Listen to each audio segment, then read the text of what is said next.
Assalamualaikum and good day everyone. My name is Muhammad Afaiman Maula Muhammad Basiron and I am the representative for our group. Before we begin, allow me to introduce our team members.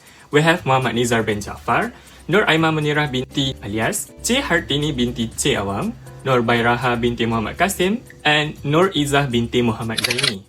Today, we will be presenting our policy analysis on the BUDI Madani RON95 program, also known as BUDI95. Titled Malaysia's Transition from Blanket to Targeted Fuel Subsidies.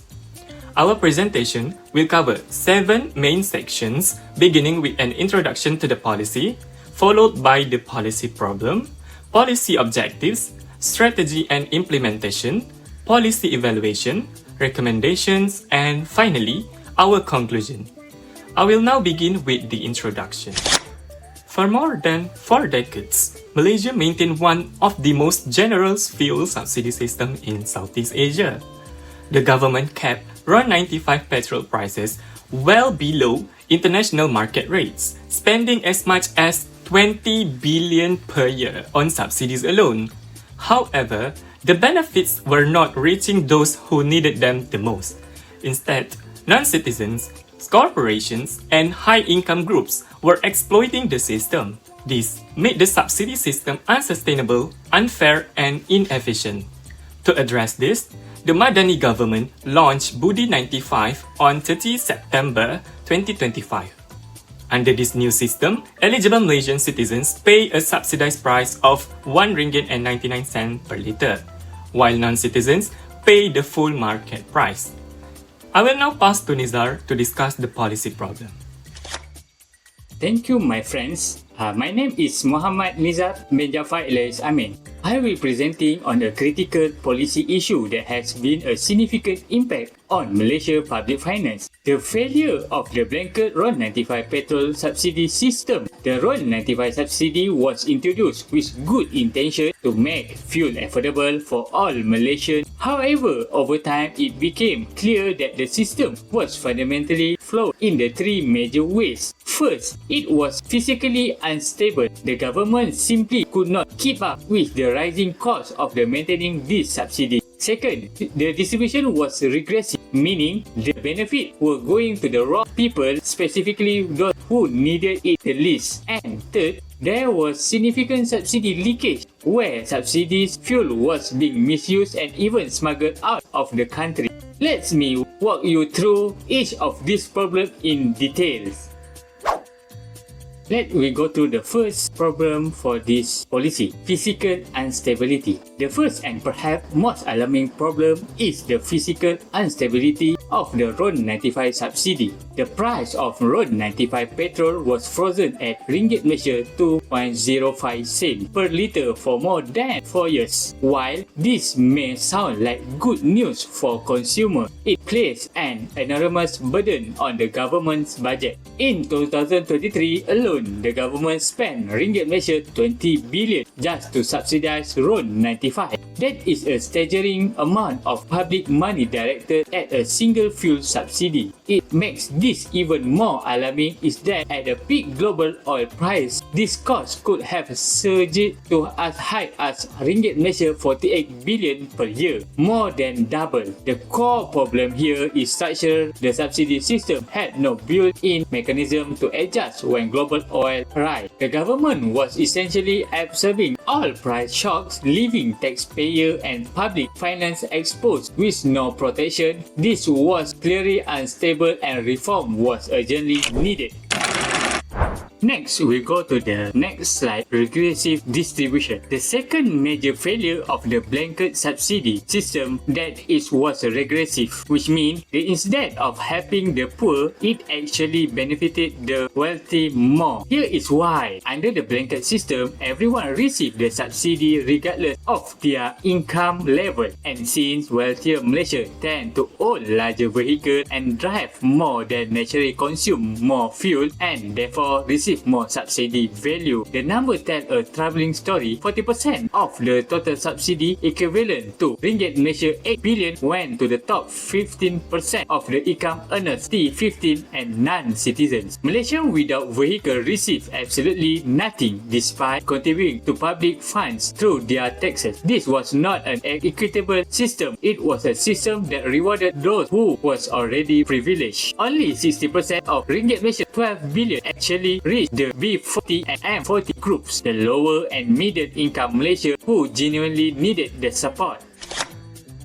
Next, we go to the subsidy leakage. The third failure is subsidy leakage, where the subsidies fuel did not stay within the country or reach its intended beneficiaries. Malaysia RON95 was priced so cheaply that it became one of the fourth cheapest 95 octane petrol in the entire world. Our subsidized price was just $0.48 per litre compared to the global average of $1.3 per litre, nearly the 3 times higher. The massive price difference created as a strong incentive of foreign vehicles to cross the Johor-Singapore causeway and fill up with our heavily subsidized fuel. The subsidy intent for Malaysia was in effect being exported, and it was not just foreign vehicles. There were also reports of fuel being smuggled or misused in either way. Under the blanket system, there was no verification mechanism to prevent this. However, we know that reform is possible because it has already worked. The diesel subsidy reform proved that targeted subsidies are effective. By moving to a targeted approach, the government was able to save RM600 million per month. This success story shows us the way forward. The same principle must be applied to RON95, targeted, verified and fair. I will now pass to the next presenter to discuss the policy objective. Thank you, Nizar. Hello everyone, my name is Nur Aima Munira binti Alias, and it is my pleasure to walk you through the 4 main objectives behind BUDI95 and why each of them matters for Malaysia. So, as we can see from the table, BUDI95 was not actually introduced overnight. It was designed and with 4 and purposeful objectives, so which is a specific gap in the way fuel subsidy were previously managed. The first objective is to reduce subsidy costs and redirect saving toward more productive users. Think of it this way actually, instead of spending $1 billion simply to keep petrol prices lower for everyone, the government actually aims to take a portion of that money and put it somewhere it can create greater impact, such as in education, healthcare and also in public infrastructure. Next, the second objective is to make the subsidy fair and targeted, ensuring it reach only those who are truly needed, which is under the old system, which is everyone receive the same subsidy regardless of their income. So that means corporate executives in Kuala Lumpur and also factory workers in Johor Bahru were both getting the same government assistance as the pump, which if you think about it, is not exactly fair. Let's move on for the third objective. Okay, is to protect the cost of living for ordinary Malaysians, which is here is some quite interesting. Rather than increasing the price, the subsidized rates was actually reduced from 2 ringgit 5 cents to 1 ringgit 99 cents per litre. So eligible citizens are paying less than they were before. So a good example can be seen through the Grab driver in Shah Alam, which is someone who depends on affordable fuel to earn a daily income. Under this program, BUDI95 actually that individual continue to enjoy lower fuel prices, while someone who genuinely does not need the subsidy no longer receive it. For the final objective is to build a strong foundation for future subsidy reform, putting in place to the system data infrastructure and also delivery mechanisms that will support further reform down the road. This is about thinking long term, not just solving problems today's only. Alright, now let us look at the fiscal impact of BUDI95 and where exactly those savings are delivered. Under the old blanket subsidy system, which is the government was spending as much as 20 billion per year on RON95 alone. Under BUDI95, actually that annual allocation is brought down to approximately 11 billion, representing reduction of around 9 billion. From this, we can see that the government projected the annual saving saving between 2.5 billion and 4 billion. These savings are not simply absorbed to a government reserve. They are channeled direct into social protection programs. Specifically, as we know, like Sumbangan Tunai Rahmah, SCR, and Sumbangan Asas Rahmah or SARA, which provide direct financial assistance to lower income households across the country. This approach actually was not without precedent. It was modeled closely after the diesel subsidy reform, which had already demonstrated success saving the government 7 billion over just 12 months before BUDI 95 was even introduced. That track record gave the government confidence that similar approach for RON 95 could work just as effectively. With that, I will now hand over to my partner Hartini, who will explain more how BUDI 95 was implemented in practices. Thank you.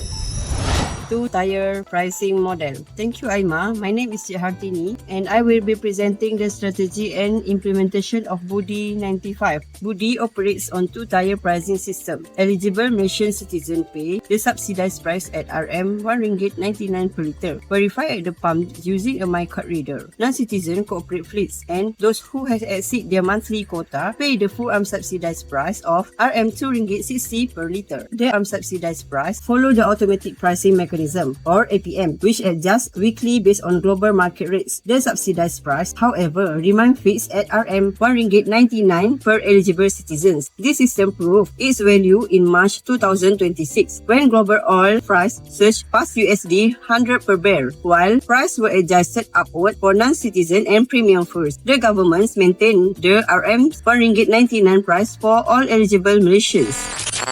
Eligibility and phase rollout. To be eligible for BUDI 95, a person must be a Malaysian citizen with a valid MyKad, hold an active driver license, and be at least 16 years old. Based on this criteria, a total of 16.55 million Malaysians were confirmed eligible, exceeding the government's own initial projection of 50 million. Citizens can access the subsidy through three methods: a MyKad reader at the petrol station pump, the settled apps by Petronas, or Touch and Go e-wallets. As shown in Table 1, the program was rolled out in three phases. Armed force and police personnel were first on 27 September, followed by SCR recipients from the B40 group on 28 September, and finally all eligible Malaysian citizens on 20 September 2025. Now I will pass to Bairaha to evaluate the strength and weakness of BUDI 95. Thank you. That's all from me. Thank you, Hartini.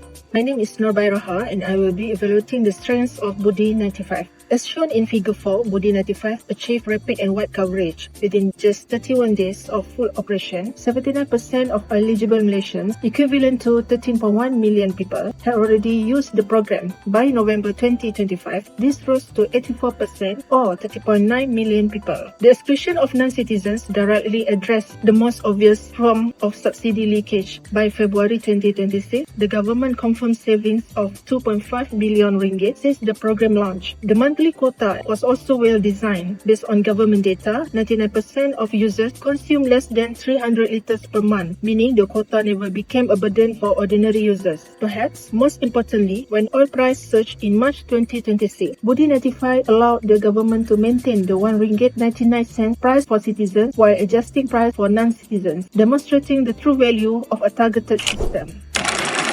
However, BUDI 95 also have several weaknesses that must be acknowledged. First, the subsidy is still not fully targeted by income. Higher income Malaysians who drive more continues to receive more subsidy value the lower income group. As shown in Figure 5, the program also remains exposed to global oil price volatility. When Brent crude surged the $119 per barrel in March 2026, the government had to reduce the monthly quota from 300 liters to 200 liters in April 2026. Third, the 15-month delay in implementing BUDI 95 caused by political concerns following the Sungai Bakap by-election cost to the government more than 20 billion ringgit in continued blanket subsidy spending. Fourth, this measure faces unique challenges as the current policy does not fully address the different field needs of Sabah and Sarawak. Finally, more than 920,000 motorists with expired driving licenses may be excluded from the subsidy despite needing it the most. Now, I will pass to Izzah for our recommendations and conclusions. Thank you. Thank you, Baraha. My name is Noriza and I will be presenting our 6 recommendations for improving BUDI 95. Our first recommendation is to introduce a proportional pricing formula where the subsidized price is set at 30 to 35% below the weekly market price. This will allow the subsidy to adjust automatically when all prices change, preventing sudden quota cuts. Our second recommendation is to gradually narrow eligibility toward the B40 group by linking income data from LHDN and PADU with the verification system, starting with excluding the T20 by 2027. Our third recommendation is to strengthen the STR and SARA cash transfer program by establishing a formal framework that links subsidy savings directly to increase transfer payments for lower income households. Our fourth recommendation is to develop a dedicated and consistent fuel policy for East Malaysia that addresses the unique needs of Sabah and Sarawak. Our fifth recommendation is to invest a portion of the subsidy savings into public transport infrastructure such as LRT, MRT, and BRT to reduce Malaysia's long-term dependence on private vehicles. Our sixth and final recommendation is to strengthen monitoring through data analytics to detect unusual consumption patterns and prevent misuse of the subsidy system. In conclusion, BUDI 95 marks a significant turning point in Malaysia's approach to fuel subsidies. After more than 4 decades of a costly and inequitable blanket system, the Madani government successfully introduced a citizen-targeted, digitally verified model that has shown meaningful early results. The program achieved 84% uptake within 2 months, confirmed savings of 2.5 billion ringgit and successfully excluded non-citizens from the subsidy for the first time. It also demonstrated its resilience during the March 2026 oil price shock by maintaining the subsidized price for all eligible citizens. However, BUDI 95 is not a finished reform. Income targeting, political sustainability, and its Malaysia challenges still need to be addressed. The 6 recommendations we have presented today provide a clear and practical pathway toward a fairer and more sustainable subsidy system. With continued political commitment, strong institutional capacity, and evidence-based decision-making, BUDI 95 can evolve into a policy that truly serves all Malaysians. On behalf of our group, thank you for watching our presentation on the BUDI Madani RON95 program. We hope this analysis has provided a clear and comprehensive understanding of BUDI 95 as a public policy. Assalamualaikum and thank you.